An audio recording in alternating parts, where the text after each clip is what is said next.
au 9e jour du procès civil de Gilbert Rozon qui fait face à des allégations de viol et d'agression sexuelle concernant 9 femmes.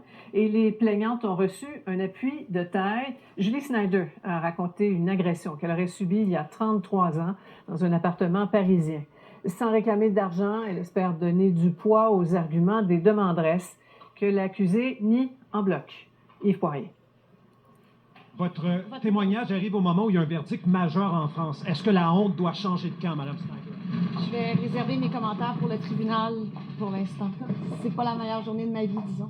Julie Snyder a raconté avec émotion, parfois en pleurs, l'agression sexuelle qu'elle dit avoir subie il y a 33 ans en France. Bonsoir, ici Julie Snyder, bienvenue à Sortir. En 1991, Julie Snyder avait 23 ans. Alors animatrice à TQS, elle s'était rendue à Paris pour assurer une couverture médiatique du spectacle de l'humoriste Michel Courtemanche. Durant son séjour à Paris, on lui avait permis d'utiliser un appartement loué par Juste pour rire. Un soir, en revenant de souper, Julie Snyder entre dans le logement et constate la présence de Gilbert Rozon. Elle dit qu'ils ont discuté. Tout allait bien, jusqu'au moment où elle ira se coucher. Je devais dormir profondément. J'ai senti une très forte pression derrière moi. J'ai ouvert les yeux, j'avais une main sur le sein gauche et des coups se donnaient sur mon dos. J'ai pensé que quelqu'un venait d'entrer par effraction et j'ai eu peur d'être poignardé. Quand je me suis retourné, j'ai éprouvé un soulagement, car j'ai vu que ce n'était pas un criminel avec un couteau. J'ai compris que c'était Gilbert Rozon qui était nu, en érection. Je me suis dit, je ne me ferai pas tuer, mais je vais me faire violer. Julie Snyder a réussi à quitter l'appartement,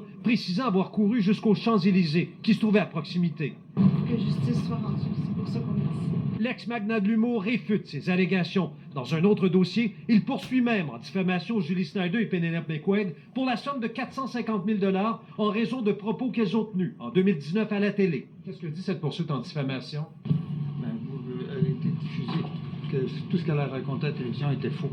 Dans la salle d'audience, Julie Snyder s'est dite outrée par certaines déclarations dans les médias de Gilbert Rozon, dont celle-ci dans le cadre d'une entrevue à la collègue Elisabeth Laplante en 2018. Je n'ai jamais fait l'amour à quelqu'un si une personne me dit non, jamais. Julie Snyder avait vu à l'époque ce reportage et devant la juge tantôt, elle a dit en parlant de Rozon, « J'avais juste le goût de lui dire de fermer sa gueule. Moi, je n'ai pas pu dire oui ou dire non. J'étais déjà agressé. Quelle extrême indécence après toutes les indécences que tu as faites. La moindre des choses, c'est de te taire. » Yves Poirier, TVA Nouvelles, Montréal.